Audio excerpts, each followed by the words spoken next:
السلام عليكم ورحمة الله.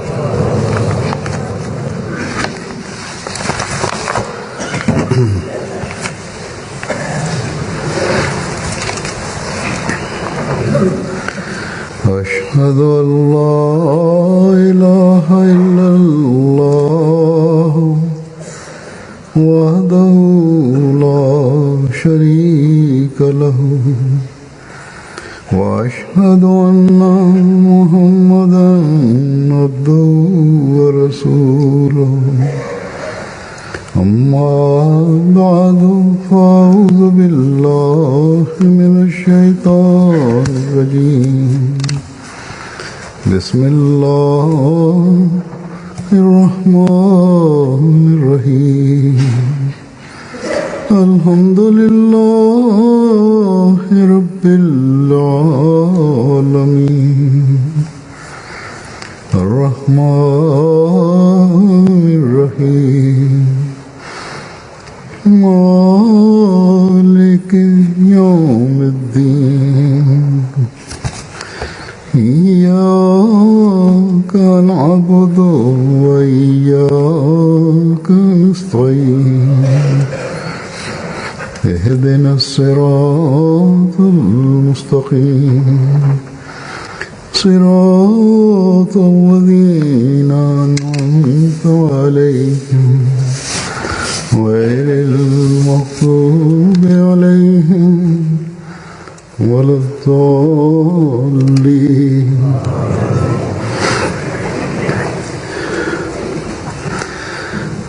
दुनिया में Bismillahirrahmanirrahim. Halifa mtukufu ayyadahullahu ta'ala bin Aziz anasema kwamba hakuna mtu katika dunia hii ambaye hana makosa. Mwenyezi Mungu ni msatiri ambaye anasitiri aibu zetu.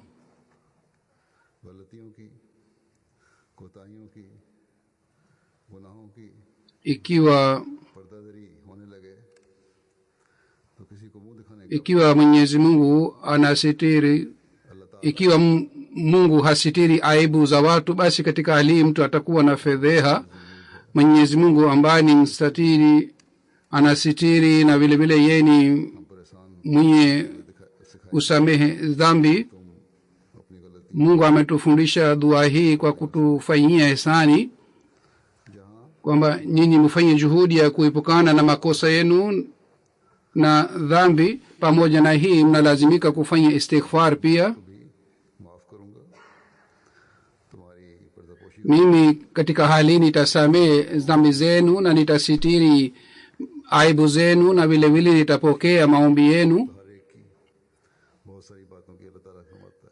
Mwenyezi Mungu anasitiri aibu za watu kwa kawaida. Ghufira ya Mwenyezi Mungu inakuwa kwa ajili ya wale watu maalum ambao wanakuwa na tabia ya kufanya istighfar. Ghafara maana yake ni kusitiri na kufunika, na hii ndiyo ni maana ya satar pia. Sayyidina alayhi salatu wasalam anasema Mungu anayoelezwa na Islam, na Mungu wa Waislamu ni yule ambaye ni mrehemevu, mpole na mwenye kupokea tauba, na vile vile ni msamehevu. Yule mtu ambaye anatubu kweli kweli, Mwenyezi Mungu anakubali tauba ya yule mtu na anasamehe dhambi zake zote. Lakini amesema Sayyidina alayhi salam, lakini duniani awe hata kama ni ndugu wa mtu au awe jamaa wa mtu, yule mtu anapoona kwamba mtu amekosea, na yule mtu ambaye aliyefanya makosa hata baadaye anaepukana na yale makosa, lakini yule jamaa yake bado anaona kwamba yeye ni mwenye makosa,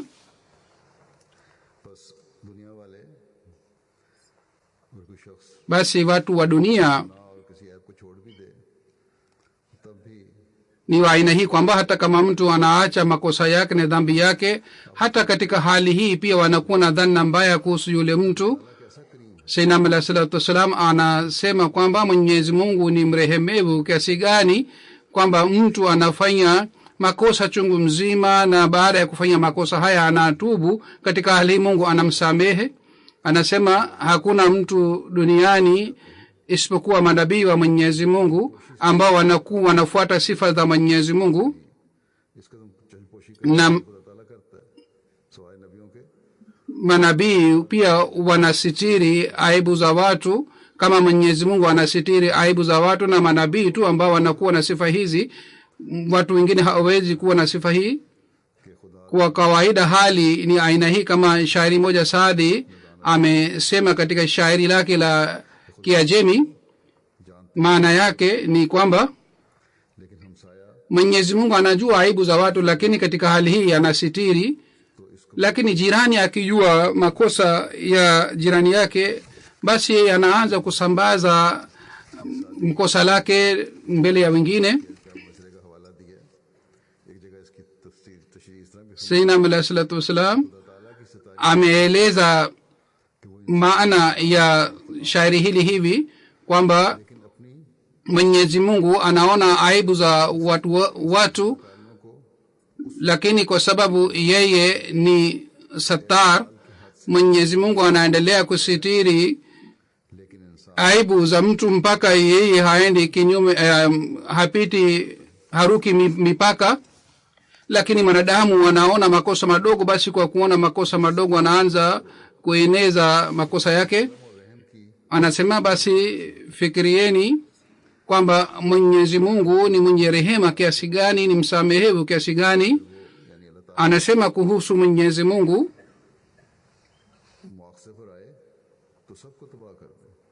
ikiwa Mwenyezi Mungu akianza kukamata watu, basi katika hali hii atawakamata wote, lakini rehema yake ni upana sana na rehema yake ni juu ya ghadhabu yake. Hazur anasema basi ikiwa sisi tukielewa jambo hili vizuri na tukianza kusitiri aibu za jamaa zetu na marafiki zetu, wala tusianze kutafuta makosa ya hawa jamaa zetu na marafiki zetu, katika hali hii jamii yenye mapenzi na upendo itapatikana. Miongoni mwetu wapo wengi ambao badala ya kusitiri aibu za wengine wanafanya juhudi ya kudhihirisha na kusambaza aibu za wengine.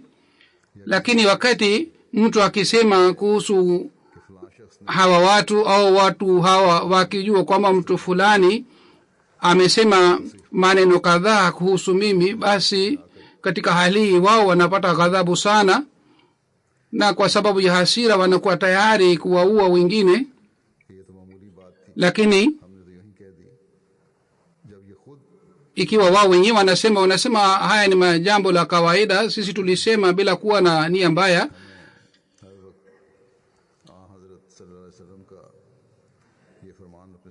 Hazur anasema kwamba sisi tunatakiwa tuzingatie kauli hii ya Mtume sallallahu alaihi wasallam isemayo kwamba nyinyi mpende kwa ndugu yenu kitu mnachopenda kwa ajili ya nafsi yenu. Ikiwa sisi wenyewe tunataka aibu zetu zisitiriwe, hivyo ndivyo tunatakiwa tuwe na maoni kuhusu wengine. Hiki ni kitu ambacho ni muhimu sana kwa ajili ya amani ya jamii na kwa ajili ya amani ya watu wote. Basi kwa kuona aibu, badala ya kusambaza aibu ile, inatakiwa kila mmoja afanye istighfar. Mwenyezi Mungu yeye ni mwenye nguvu na mwenye uwezo juu ya kila kitu. Tunatakiwa tuogope kwa sababu ya hii kwamba isije aibu zetu zidhihirike ikiwa sisi tunadhihirisha aibu za wengine. Ikiwa mtu anasitiri aibu za wengine, katika hali hii yeye anapata fadhila za Mwenyezi Mungu na baraka kutoka kwake. Hazur anasema tunatakiwa tukumbuke nasaha ya sayyidina alayhi salatu wasalam aliposema kwamba ikiwa Mwenyezi Mungu akitaka kumkamata mtu, akitaka kumwadhibu mtu, basi katika hali hii yeye ana uwezo wa kuangamiza watu wote. Kwa hiyo jambo hili ni lenye hofu sana, na sisi tunalazimika kwamba tufanye istighfar kila wakati. Mtume sallallahu alaihi wa alihi wasallam aliwahi kusema wakati fulani, yule mtu ambaye alisitiri aibu za nduguye Muislamu, siku ya kiyama Mwenyezi Mungu atasitiri aibu zake pia.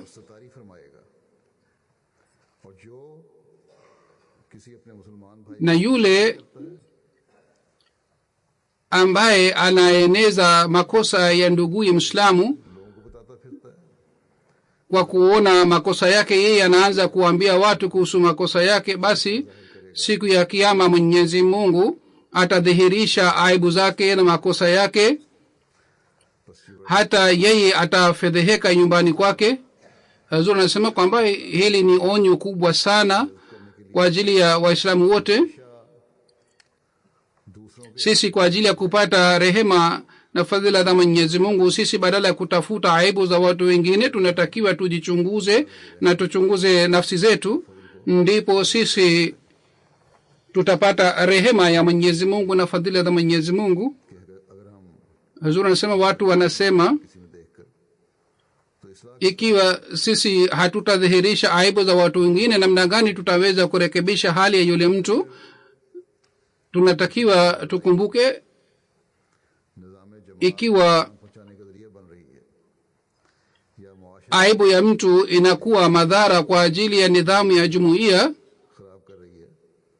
au aibu zake zinaleta madhara kwa ajili ya watu, basi katika hali hii wale watu ambao waliopewa majukumu kama ni amir jamaat na sadr jamaat, mwenyekiti wa jumuiya, inatakiwa taarifa ipelekwe kwao, au mnaweza kuniandikia mimi moja kwa moja ili tuweze kurekebisha hali ya yule mtu. Hata Mwenyezi Mungu hataki kwamba nidhamu ya jumuiya yake iharibike, ivurugike. Mungu hataki kwamba makosa ya mtu binafsi iwe kama ni ubaya wa jamii nzima. Ndiyo maana Mwenyezi Mungu anadhihirisha aibu za watu wa aina hii, kama aliyosema Sayyidina alayhi salatu wasalam kwamba Mungu anadhihirisha aibu za wale watu ambao wanaendelea kusisitiza juu ya tabia yao, kwamba wao watasambaza aibu za wengine, watadhihirisha makosa ya wengine. Sayyidina alayhi salatu wasalam alisema kwamba Mwenyezi Mungu anajua makosa ya kila mtu, lakini kwa sababu yeye ni mrehemevu, msamehevu, anaendelea kusitiri makosa na aibu madamu yanakuwa ndani ya mipaka. Mungu anaendelea kusitiri katika hali hii, lakini kama mtu mwenyewe anaenda anaruka mipaka na anapita kiasi, basi katika hali hii Mwenyezi Mungu pia anamkamata,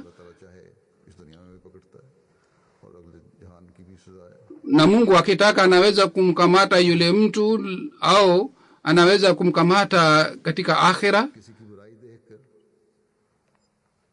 Lakini kwa kuona makosa ya wengine, kusambaza makosa yake, hii hairuhusiwi ndani ya Islam. Kwa sababu ya tabia hii, badala ya kuondoa makosa yanazidi zaidi, yanaenea zaidi katika jamii. Kuhusu hii tunatakiwa tukumbuke nasaha ya Mtume sallallahu alaihi wasallam. Mtume sallallahu alaihi wasallam alisema, ikiwa wewe utaendelea kutafuta aibu za wengine, basi katika hali hii utawaharibu wale watu. Kutafuta makosa ya watu au kufuata makosa ya watu, maana yake ni kwamba kueneza makosa yao hapa na pale, na kwa kufanya juhudi kutafuta makosa ya watu wengine. Amesema ikiwa unafanya hivi, basi utaharibu wale watu na vile vile utaharibu amani ya jamii. Na wakati makosa haya yatakapoelezwa mbele ya watu wengine, katika hali hii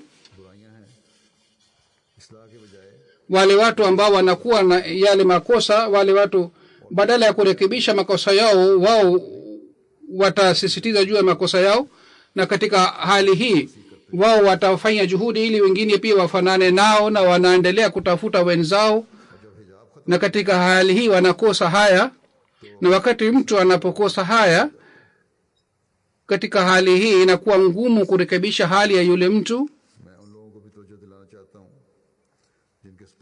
Zuri nasema hapa, mimi nataka kuwakumbusha wale watu pia ambao wamepewa majukumu katika jumuiya, hususan idara ya kurekebisha hali ya watu, kwamba kwa kuwa waangalifu sana na kwa kuwa na huruma ya wengine, wao wanatakiwa wafanye kazi hii ya kurekebisha hali ya wengine.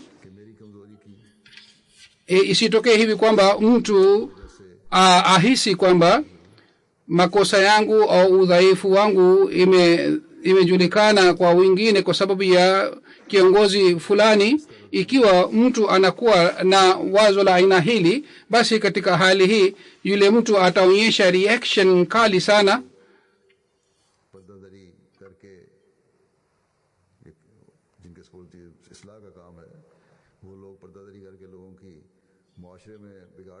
Wale watu ambao wamepewa jukumu la kurekebisha hali ya watu wengine, ikiwa wao wanaeneza makosa ya wengine, ikiwa na haribu mazingira, pamoja na hii wanapata ghadhabu ya Mwenyezi Mungu pia. Mungu atasema kwamba mimi nilikupatia nafasi ya kutoa huduma katika jumuiya ili uweze kufuata sifa zangu, lakini wewe ulienda kinyume na sifa yangu ya kusitiri. Basi katika hali hii unaleta uharibifu katika mazingira. Hazuni nasema Mwenyezi Mungu anapenda satari kiasi gani, na Mungu anamjaalia fadhila zake kiasi gani yule ambaye anasitiri aibu za wengine. Kuhusu hii Mtume sallallahu alaihi wa alihi wasallam alisema, Muislamu ni nduguye Muislamu, yeye hamdhulumu wala yeye hamwachi peke yake. Hazur anasema kwamba hii ni bahati mbaya ya Waislamu kwamba siku hizi tunashuhudia ni Waislamu ambao wanawadhulumu Waislamu wenzao na wanauana.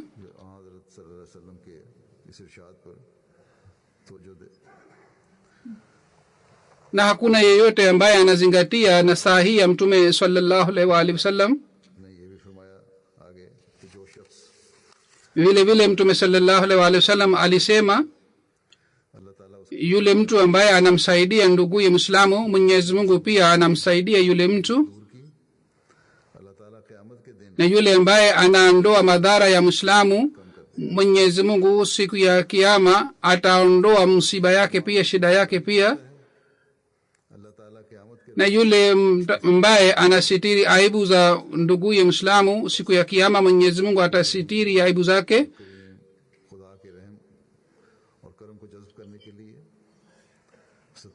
Sisi kwa ajili ya kupata rehema na fadhila za Mwenyezi Mungu tunalazimika kwamba tuwe na tabia ya kusitiri aibu za wengine.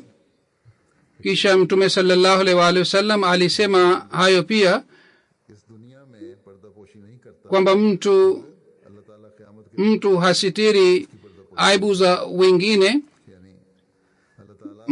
Mwenyezi Mungu atasitiri aibu zake siku ya Kiyama. Yani ikiwa mtu anasitiri aibu za mtu katika dunia hii, Mwenyezi Mungu hamwachi bila kumpatia ujira mwema siku ya Kiyama. Ikiwa mtu amesitiri aibu za wengine, basi Mungu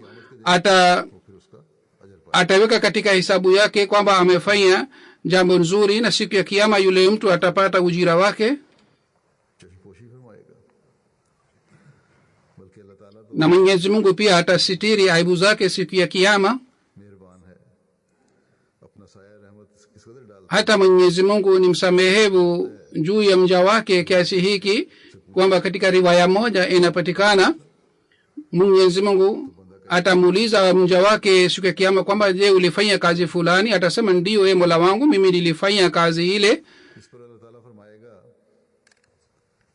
kwa kusikia hii Mwenyezi Mungu atasema इस दुनिया में तेरी कमजोरियों की पर्दापोशी की, mimi nilisitiri aibu zako katika dunia hii na dunia haikuweza kujua aibu zako na makosa yako. क़यामत के दिन भी मैं तेरी पर्दापोशी करता हूँ। Sasa siku ya kiyama mimi nasitiri aibu zako na makosa yako na nakusamehe. इस तरह बंदे से सलूक करता है। बस Basi Mwenyezi Mungu anamtendea hivi mja wake. Sattari से Basi ikiwa sisi tunataka kupata faida katika sifa hii satari ya Mwenyezi Mungu, katika hali hii sisi pia tunalazimika kwamba tusitiri aibu za wengine. Hazur anasema kwamba mtu yeyote asione kwamba yeye hana makosa na watu wengine wana makosa. Hii ni fadhila na Mwenyezi Mungu ambaye alisitiri aibu zetu na makosa yetu. Ikiwa watu hawajui kuhusu makosa yetu, basi kama aliyosema Sayyidina alayhi salatu wasalam safari moja kwamba खुदा ताला पर्दापोशी करता है, क्योंकि वो kwa hakika Mwenyezi Mungu anasitiri aibu za watumishi wake kwa sababu yeye ni satar, na watu wengi ni wacha Mungu kwa sababu ya sifa hii ya Mwenyezi Mungu. वरना अगर खुदा ताला सतारी ना फरमाए Pengine लग जावे Mungu asingesitiri aibu za watu, katika hali hii itajulikana kwamba mtu anakuwa na uchafu wa aina gani. Basi hiki ni kitu tunachotakiwa tukichunguze kila wakati katika maisha yetu. इस्तिग़फ़ार करते हुए Kwa kuzingatia kitu hiki, ikiwa mpande moja mtu anatakiwa afanye istighfar, निपटने की कोशिश करे, na kwa kufanya istighfar yeye afanye juhudi ya kuja chini ya ghufira ya Mwenyezi Mungu. Pamoja na hii yeye aendelee kuchunguza aibu zake, na vile vile kwa kufanya hivi asitiri aibu za wengine, na aendelee kuangalia makosa yake. Yeye asijaribu हमेशा ये सोचे kueleza aibu za wengine, bali yeye kwanza achunguze hali yake मैंने तो na afikirie kwamba jinsi Mungu alisitiri aibu zetu, mimi pia nalazimika nisitiri aibu za wengine. एक मौके पर फरमाते हैं कि इंसान के ईमान Sayyidina alayhi salatu wasalam anasema के तखल्लुक बे अखलाक़िल्लाह करे, ubora wa imani ya mwanadamu ni hii kwamba yeye afuate sifa za Mwenyezi Mungu, yani sifa zinazopatikana ndani ya Mwenyezi Mungu. Mtu afanye juhudi kwamba sifa zile afuate na sifa zile zipatikane ndani yake, ni yeye afanye juhudi sana kwamba sifa hizi zipatikane ndani yake. Kwa mfano amesema Mwenyezi Mungu ni msamehevu, mwanadamu pia anatakiwa asamehe watu. Vile vile yeye ni mpole na yeye ni mwenye huruma. Mwanadamu pia anatakiwa awe na sifa hizi, awe mpole na awahurumia wengine. खुदा ताला से Mwenyezi Mungu ni satar, amesema yeye ni satar. हिस्सा लेना चाहिए, Mwanadamu pia anatakiwa awe na sifa hii ya kusitiri makosa ya wengine. कोशिश करनी चाहिए, ऐबों और गुनाहों को Analazimika kwamba asitiri aibu na makosa ya ndugu zao. फरमाया कि बाज़ लोगों की आदत होती है Amesema कि जब किसी की watu wengine wanakuwa na tabia ya aina hii, जब तक उसकी अच्छी तरह wanapoona makosa katika watu wengine, wale watu hawakai kwa utulivu mpaka wasambaze, waeneze makosa yake vizuri. Katika hadithi inapatikana kwamba yule mtu ambaye anasitiri aibu za nduguye Muislamu, Mwenyezi Mungu anasitiri aibu zake.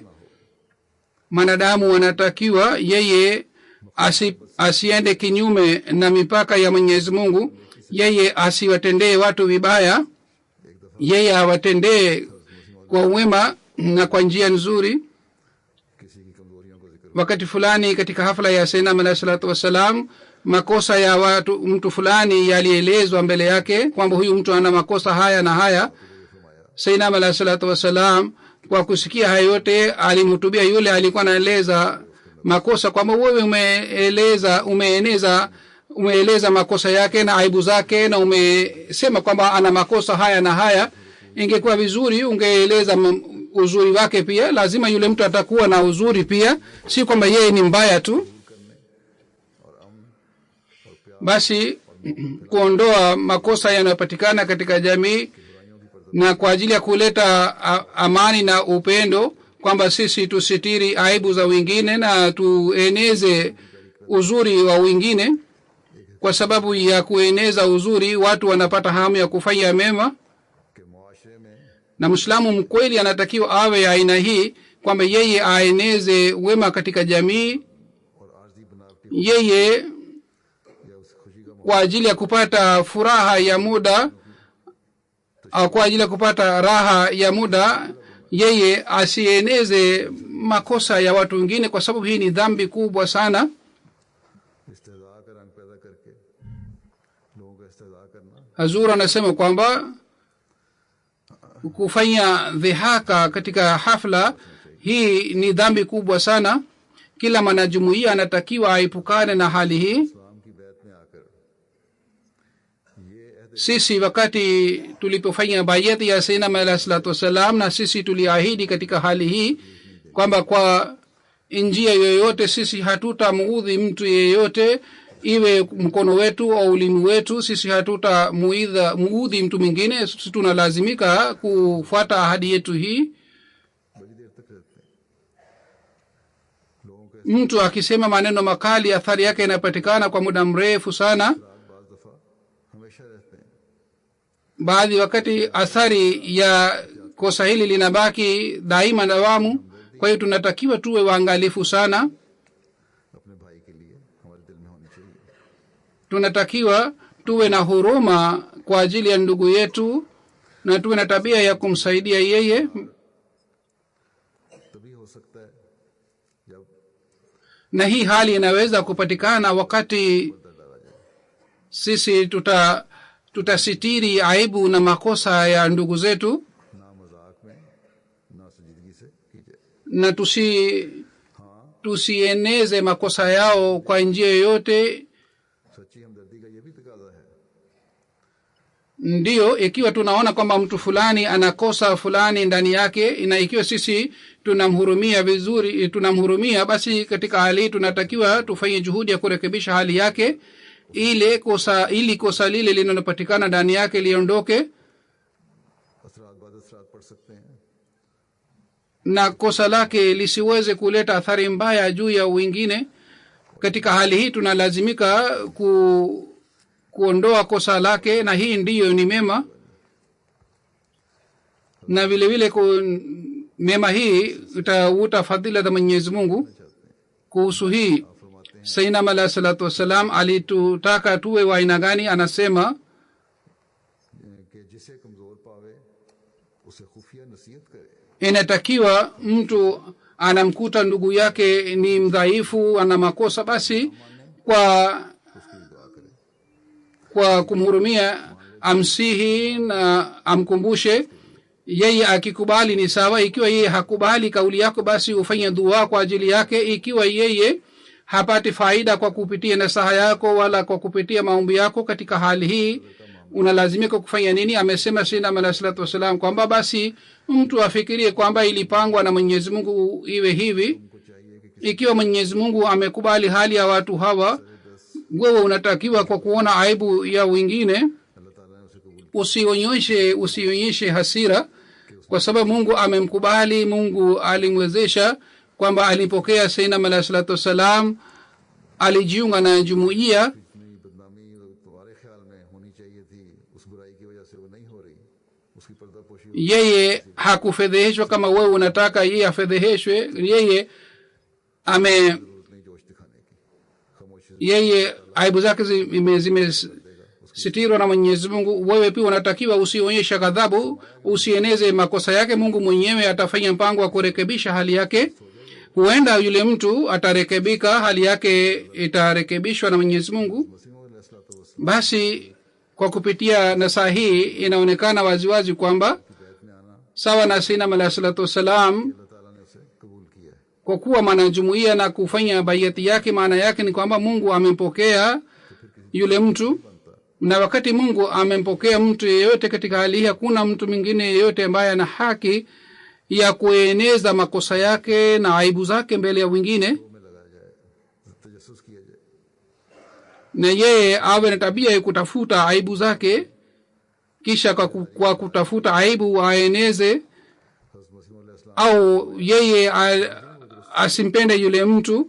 Sayyidina alayhi salatu wasalam amesema huenda yule mtu atarekebisha hali yake. इसी तसल्सल में Anasema Sayyidina alayhi salatu wasalam, बाज़ वक्त की कोई ऐब सरजद हो जाते हैं, बड़े बड़े कुतुब और अब्दाल baadhi wakati ऐब हो जाते हैं। watu ambao ni wacha Mungu pia wanafanya makosa ya aina mbalimbali, अल कुतुब कद यज़नी bali imeandikwa kwamba से भी ज़ना हो जाता है। फरमाया kwamba baadhi wakati vitabu pia vinafanya zina. Amesema wezi wengi na wazinifu baadaye walikuwa wacha Mungu. हमारा तरीक नहीं, Anasema kwamba sisi hatutaki tumwache mtu haraka kwa kuona hali yake. बच्चा खराब हो तो उसकी इस्लाह के लिए पूरी कोशिश करें। Ikiwa mtoto wa mtu ameharibika, sisi tunalazimika kurekebisha hali yake. Hivyo ndivyo sisi hatutakiwi tuache ndugu zetu. Kama sisi tunafanya juhudi ya kurekebisha aibu za watoto wetu, hivyo ndivyo tunatakiwa tujaribu kurekebisha hali ya ndugu zetu na tusiwaache. कि ऐब देख Amesema Qur'ani tukufu haikutoa mafundisho haya kwamba nyinyi kwa kuona aibu za wengine muanze kueneza na eleze mbele ya wengine, bali Mwenyezi Mungu anasema watawaso bisabri watawaso bil marhama, yani wale waamini ni wale ambao kwa rehema wanatoa nasaha. Amesema marhama ni hii kwamba kwa kuona aibu za wengine tumsihi na vile vile tumuombee, kwa sababu athari kubwa inapatikana ndani ya dua. अफसोस है कि एक के ऐब को बयान तो 100 मरतबा कर Yule mtu ni mwenye kusikitika sana kwamba yeye anaeneza aibu za wengine, lakini hafanyi maombi kwa ajili ya yule mtu. उसके लिए रो रो कर दुआ की हो। Aibu inatakiwa ienezwe wakati mtu kwanza alifanya dua kwa ajili ya yule mtu kwa siku 40. Zuri nasema maana yake si hii kwamba sisi tuanze kueneza aibu za wengine, tumepata ruhusa ya kueneza aibu za wengine, bali maana yake ni hii kwamba wale ambao waliopewa majukumu ya kurekebisha hali kwanza wanatakiwa ufanye maombi siku 40. Sayyidina alayhi salatu wasallam anasema maana yake si hii kwamba nyinyi muwe wasaidizi wa aibu na makosa, yani mumeona aibu na makosa sasa mnaanza kusifu kwamba umefanya vizuri. Ikiwa makosa haya yanapatikana ndani yako basi ni mizuri, haina wasiwasi yake. Haitakiwi hivi, bali maana yake ni kwamba nyinyi umsisengenye wala msianze kueneza aibu za yule mtu mbele ya wengine, में जैसा आ गया है कि ये गुनाह kwa sababu इसकी इशाअत और गीबत की जाए। katika kitabu cha Mwenyezi Mungu imeandikwa kwamba hii ni dhambi kwamba aibu za wengine zielezwe mbele ya wengine. Anasema Sayyidina Alayhi Salam kwamba Sheikh Saadi alikuwa na wanafunzi wawili, mmoja alikuwa akieleza mambo ya hekima मारफ बयान किया करता था, na alikuwa na elimu sana, kwa hiyo alikuwa akieleza mambo ya maarifa na hekima, na mwingine alikuwa akipata hasira kwa sababu ya tabia yake huyu mwingine. एक शागिर्द तो बड़ा होशियार था, दूसरा कम होशियार। Yani mwanafunzi mmoja alikuwa mwenye akili sana na mwingine alikuwa si mwenye akili sana. जलता कुटता रहता, Yule ambaye alikuwa akili ndogo alikuwa akipata husuda sana kwa kuona hali ya mwanafunzi mwingine. तो दूसरा जलता है और Mwanafunzi wa kwanza akamwambia Saadi kwamba ninapoeleza kitu chochote yule mwenzangu anapata husuda kwa kusikia hii. Sheikh Saadi akamjibu kwamba mmoja amefuata njia ya moto kwa kufanya husuda na wewe ulisengenya, kwa hiyo wewe pia hukufanya jambo njema, na wewe pia kwa kufanya hivyo umefuata njia ya moto, kwa hiyo nyinyi nyote ni mwenye dhambi. Sayyidina Alayhi salatu wasalam kwa kueleza tukio hili anasema दुआ सितारी silsila hii haiwezi kuendelea mpaka sisi tuwe na tabia ya kusitiri na vile vile tabia ya kuombeana. Huzur anasema basi upande moja sisi tunaahidi kwamba baada ya kufanya bayati ya Sayyidina Alayhi salatu wasalam tutaleta mabadiliko mazuri ndani yetu, na upande mwingine chini ya athari ya mazingira ya dunia tunafanya लागू करने की कोशिश नहीं कर रहे। hatufanyi juhudi ya kufuata sifa za Mwenyezi Mungu katika maisha yetu. Katika hali hii, kwa kutokutimiza ahadi zetu, tunakuwa wenye dhambi. हमें बनाना चाहते हैं। katika hali hii sisi hatuna sifa. Kwanza Sayyidina alayhi salatu wasalam alitusihi tuwe nayo. Sayyidina alayhi salam alitutaka tuwe wanajumuiya wa aina gani? Alisema kwamba sisi tunatakiwa tuwe na rehema kwa ajili ya wenzetu, tuhurumiane na vile vile tuombeane, na vile vile tuwe na tabia ya kusitiri aibu za wenzetu. Sayyidina alayhi salam alisema kwamba jumuiya yetu inatakiwa ikiona aibu katika ndugu yake basi ifanye dua, lakini wao badala ya kufanya dua wanaeneza aibu zake, basi katika hali wanafanya dhambi. Anasema kwamba kuna aibu gani ambayo haiwezi kuondolewa? Kwa hiyo kwa kupitia dua inatakiwa tumsaidie ndugu yetu.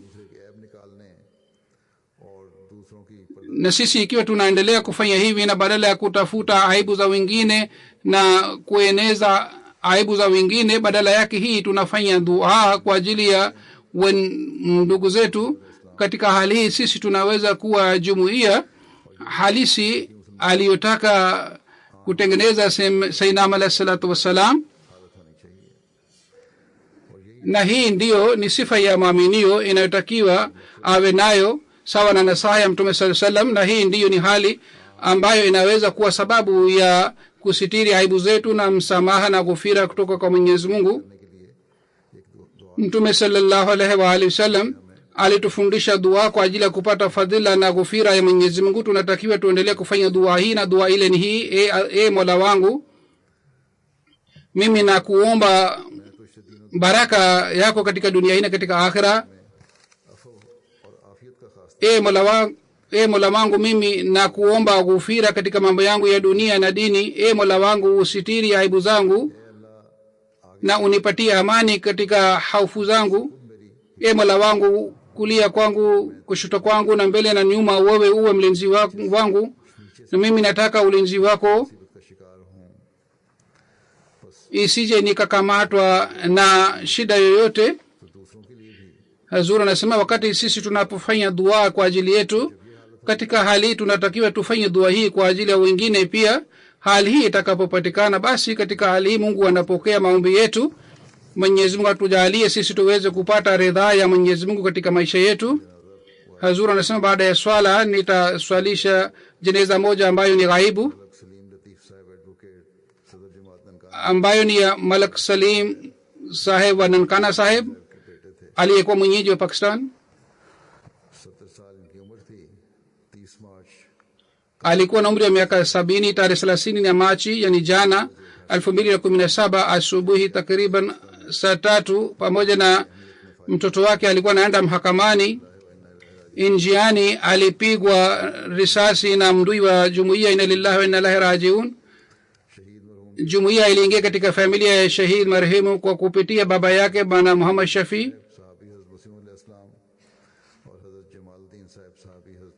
Mjomba wa baba yake, jumuiya iliingia katika familia ya marehemu. Alikuwa mwenyeji wa Saadullah iliyokuwa karibu na Qadian. Baba wa shahid marehemu alikuwa mwanajumuiya kwa kuzaliwa. Alihamia Nankana Saheb 1948. Marehemu alizaliwa. Alipata mafundisho ya shule ya msingi huko Nankana Saheb. Baadaye alifanya LLB katika Lahore, na tangu mwaka 1967 alikuwa wakili. Siku ya tukio, pamoja na mtoto wake, asubuhi saa 3 walienda na pamoja na mtoto wake juu ya pikipiki. Mtoto wake alikuwa anaendesha pikipiki. Alipofika karibu na roundabout, mtu mmoja akasimamisha pikipiki yake. Katika hali hii yule mtu ambaye alikuwa amesimama pale alipiga risasi, na yule mtu akampiga tena risasi ya pili. Katika hali shahid marehemu alianguka katika pikipiki, na mtoto pia alipigwa risasi, lakini kwa bahati nzuri alisalimika. Baadaye yule mtu aliendelea kupiga risasi boda nyingine, na mtoto wake aliendelea kusoma shahada. watu walikuwa wamesimama pale, hakuna yeyote ambaye aliyemzuia yule mshambuliaji. Gun load नहीं हुई, फायर नहीं हुए, इस पर हमलावर फरार हो गया। baadaye yule mtu alikimbia. Shahid marehemu alikuwa amefariki pale. तहसीलदार के लीडर थे जिसकी बिना पर शहीद baba wa shahid marehemu alikuwa leader wa tahsildar. मुतअद्दिद अहमदी खानदानों को ननकाना में आबाद किया, बड़ी मदद। na baba wa shahid marehemu aliwasaidia wanajumuiya wengi sana ambao walihamia Pakistan, na alijenga kijiji kimoja kwa jina la Kucha Ahmadiyya. पास हुआ तो मुखालफिन के दुआओं पर इसका 1974 sheria ilipopitishwa dhidi ya jumuiya, wakati ule wapinzani walibadilisha jina la kijiji hiki. Shahid marehemu tangu 1977 ननकाना साहब खिदमत की तौफीक मिली। aliwahi kuwa mwenyekiti wa jumuiya ya Nankana Saheb. Marehemu alikuwa na sifa chungu mzima. Alikuwa na sifa ya kuwapatia karamu wageni, alikuwa akiwahurumia watu wanyonge, alikuwa tayari kuwasaidia kila wakati watu, alikuwa akiswali swala na alikuwa akipenda uhalifa, na alikuwa mtu mwenye shujaa sana. Yeye alipata upinzani wa hali ya juu. 1989 nyumba za wanajumuiya जिसमें शहीद मरहूम का घर ziliunguzwa. Wakati ule nyumba ya shahid marehemu pia ilichomwa na maadui, lakini yeye alisimama kwa imara sana. 10 में मुकामी अहमदिया मस्जिद की तमीर में इनको भरपूर खिदमत 2010 yeye alitoa mchango mkubwa sana katika ujenzi wa msikiti wa kijiji chake. Mke wa shahid marehemu Bi को भी लंबा अरसा सदर लजना की तौफीक मिली। चंद साल पहले इनकी वफात huyu pia aliwahi kuwa mwenyekiti wa lajna kwa miaka mingi sana. Miaka michache iliyopita alifariki. Sahiwal में नामजद थे और सीरी के दौरान ही जेल में वफात पा गए थे। शहीद मरहूम पसमान खान में 2 बेटे shahid marehemu ameacha vijana wawili, Malak Awais ambaye ni jaji wa Lahore खुदावंद na Muhammad Farhan ambaye ni advocate, और एक बेटी vile vile ni kaid wa Khudamul Ahmadiyya, na ana binti moja Samra Wakar ambaye ni daktari ambaye anaishi kule mji wa Lahore. 3 भाई Ameacha ndugu watatu na dada watatu. Naseem साहब यहीं लंदन में है। Ndugu yake moja Malak Nasim anaishi katika mji wa London. साहब और डॉक्टर अब्दुल सलाम साहब Baba wa shahid marehemu na Dr. Abdul Salam Saheb, शहीद मरहूम और इनकी फैमिली की ख्वाहिश mama wa Dr. Abdul Salam walikuwa jamaa. अमल में आई है। Shahid marehemu alizikwa katika kijiji chake. Mwenyezi Mungu apandishe madaraja ya shahidi, aiweke roho yake mahala pema huko peponi, na awajalie watoto wake waendelee kufuata nyayo zake na waendelee kuimarika katika wema, ने अहमदिया दुश्मनान की भी जल्द पकड़ के सामान पैदा फरमाए। na Mwenyezi Mungu awakamate, awangamize maadui wa jumuiya. Amin.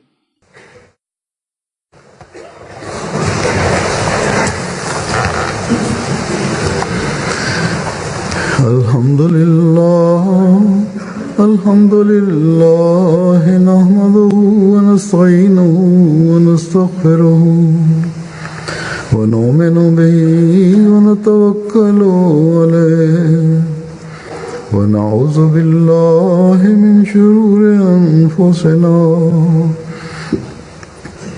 ومن سيئات أعمالنا من يهده الله فلا مضل له ومن يضلل فلا هادي له ونشهد أن لا إله إلا الله ونشهد أن محمدا عبده ورسوله عباد الله رحمكم الله إن الله يأمر بالعدل والإحسان وإيتاء ذي القربى وينهى عن الفحشاء والمنكر والبغي يعظكم لعلكم تذكرون اذكروا الله يذكركم وادعوه يستجب لكم ولذكر الله أكبر.